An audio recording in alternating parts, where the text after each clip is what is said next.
Carol Sturcker is one of the most difficult protagonists to like on TV right now. She's abrasive, she drugs people, she lashes out, she's self-destructive, and yet by the end of Pluribus, you're completely invested in her. That's not an accident. What Vince Gilligan pulls off with Carol is something most writers never quite manage. Her flaws and her virtues are not separate traits. They're two sides of the same coin. I'm A.A. Watson, author of The Living Weapon, and in this video I'm going to show you what makes Carol Sturcker so difficult to like, what makes her so compelling to watch, and why those two things are the exact same thing. Spoilers for Pluribus all throughout this video. When Pluribus started, I had an immediate negative reaction to Carol Sturcker. Carol is an author, a successful one at that. What she writes seems like a play on romantasy, which is very popular at the moment, but she is obviously quite disillusioned by the work. She talks negatively about it, she doesn't respect her fans or the work, she is just doing it for the money and has no love in it, and it is clearly not what she wants to write. Her wife Helen even makes fun of her for complaining about being successful and earning lots of money. I had an immediate negative reaction to that. Not necessarily because of her being unhappy with her career path, but about it being specifically an author career.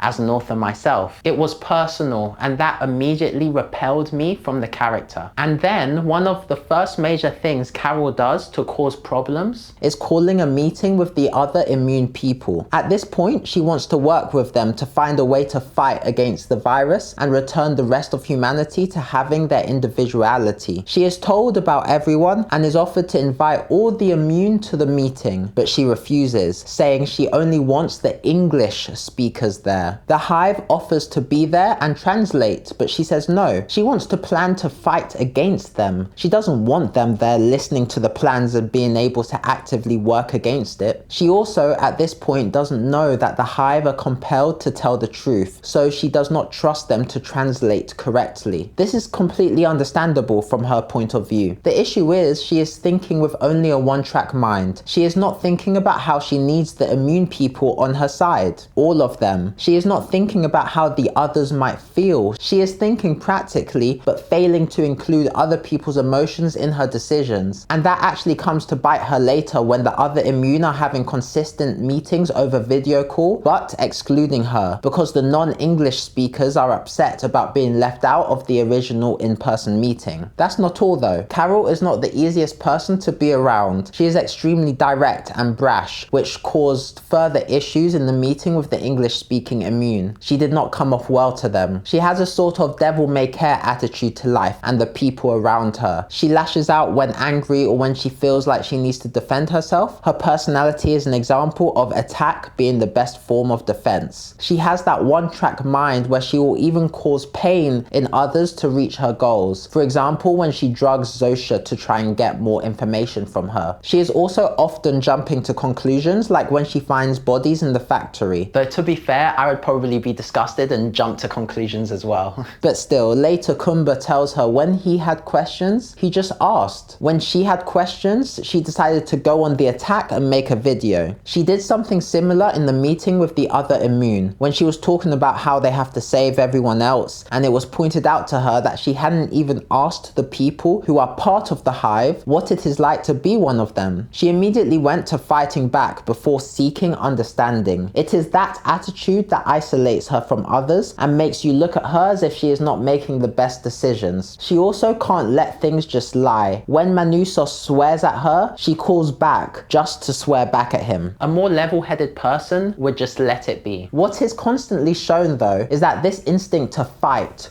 to attack, is a defense. She does it when she herself feels threatened, which we will come back to, as it is what leads to a very big decision near the end of the season. Carol is also not a happy person. We see it. She used to have a drug problem. It is suggested she self-medicated due to her unhappiness, though she doesn't seem to anymore. She drinks a lot during the show. She can be rather unpleasant and unhappy. Granted, for much of the show, she is grieving her wife's death, and anyone would be rather unpleasant in that situation. But still, the Hive claims claims to be so extraordinarily happy, and yet Carol is not happy, and she fights for individuality anyway. She strongly believes in it so much that she is willing to sacrifice the supposed complete happiness of others to achieve what she believes to be right. Although that is what the Hive are also doing. They believe that Carol would be happier as one of them. Are they right? Who knows? Maybe to a certain degree, but she wants her individuality. Once you are part of the Hive, you cannot be unhappy or happy in the same way, because you no longer have agency when it comes to your own thoughts, feelings, and decisions. The Hive seems to think this is a gift, and they want to give it to Carol no matter what she wants. It is two beliefs going at each other. Carol knows how she comes across. She is not oblivious to it. Her jokes, her brashness, her devil-may-care attitude, it is a defense mechanism, an armor, and she knows she is doing it. A great example of who she is beneath the armor is when she goes to visit Kumba in Las Vegas. At this point, the Hive people have left her because of her drugging Zosha, so she has been alone for a while. She is feeling the loneliness, although she is trying not to let it affect her. She has also just discovered that the Hive people have bodies in factories, so she is going to pass that information to Kumba. When she arrives, he greets her nicely. She learns how some of her actions have caused her to be left out of the video meetings of the other immune, which she is clearly hurt by but tries to hide it. She is also told about the truth of what the Hive people eat, and again it is pointed out to her that she could have tried asking instead of jumping to conclusions. Although, as I said, fair enough, that is a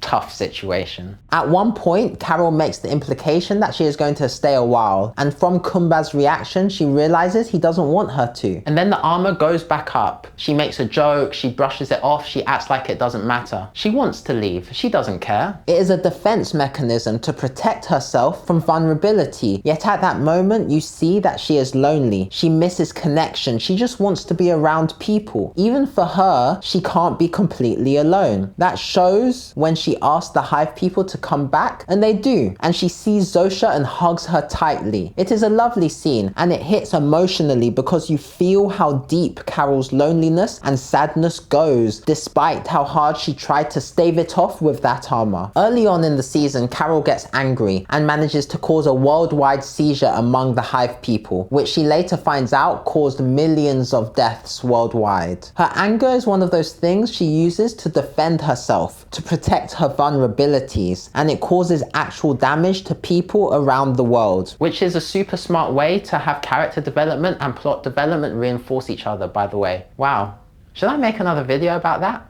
Anyway, and what does she do? She actively tries her very best to not let it happen again. She tries to improve, to change, to temper her emotions and manage them. And no matter what she is feeling, sadness, anger, betrayal, she doesn't forget what happened, and she wants to do her best not to hurt anyone else. She often acts like she doesn't care about anything, but she does care. She cares a lot. That's why she feels she has to protect herself the way she does. At first glance, Carol might seem quite selfish and self-serving, but it isn't that simple. Of course, she acts in ways that serve her, but she also often acts thinking about others, even people she doesn't know. A perfect example is when she finds out that the Hive people will not take her life. That includes animals and plants. They are running out of food and eventually will start starving. For the immune, they are being fed whatever they want to their heart's content, but the Hive will not feed themselves the same way, and Carol is horrified by this because she knows that people are going to starve, that it's not sustainable, that this isn't good for everyone. And if she was thinking selfishly, this simply isn't her problem. She is doing pretty good. Another example of her thinking about others is the whole reason she wants to fight for individuality in the first place. She believes that everyone deserves their autonomy, not necessarily because it helps her. It is of course affected by the grief for her wife, but a big motivation is simply that she has her autonomy and she believes others should have theirs too. It's through compassion she is acting, even if it doesn't seem like it in the way she talks. She also starts to see how she is hurting people on her path to trying to revert humanity to what it was. She realizes she is causing pain for them and for herself. And when Manusos appears talking much like she was thinking at the beginning of the season, she becomes the voice of reason. She tells him he should try talking to the Hive, try to understand them, that his methods are too brutal. And then she goes off and starts living her life with Zosha, accepting what has happened. That decision is a rather selfish one, though not unaffected by the fact that she has caused harm and damage, and she sees Manousos going down the same path she did, perhaps even worse. The reason it is selfish is because at this point she believes she won't be able to be turned into one of the hive people, since as far as she knows they would need to do an invasive surgery to get her stem cells, and they would need her permission, which she doesn't give. So she thinks she is safe, and since all she was doing was hurting people and not getting any closer to reversing the effects of the virus, she decides to accept what is happening and actually be happy with Zosha. In a way, it is her putting blinders on. She tries to make Zosha talk using I instead of we. She tries to pretend it is just them together. She still values individuality, but she is trying to accept what is going on around her. And it is here we see past the armor completely. We see Carol as more vulnerable, softer, still with her wit, but letting Zosha in. And it is very clear from that moment why she was acting the way she was. She didn't want to show this side of herself. She didn't want to be hurt or betrayed. And of course, that is exactly what happened. She finds out the hive people are using her frozen eggs to get the stem cells needed to turn her into one of them. And that breaks the fantasy she tried to live in. The armor is immediately back up after being hurt even more because she had let it down. She then decides she is going to work with Manousos, and that is where we end the season. If you look at Carol as a character, you start to see something interesting. She appears as quite a flawed protagonist, and I have seen people describe her as unlikable. But whether you like or dislike someone is just a personal opinion. From a writing perspective, her flaws and her virtue are two sides of the same coin. She lashes out with outbursts. She has negative feelings towards people. She acts in an abrasive manner because she is so compassionate. She feels so much and she longs for deep human connection, but is scared to have her vulnerabilities be used against her. And when she feels defensive, she needs to go on the attack. But it is from those feelings that everything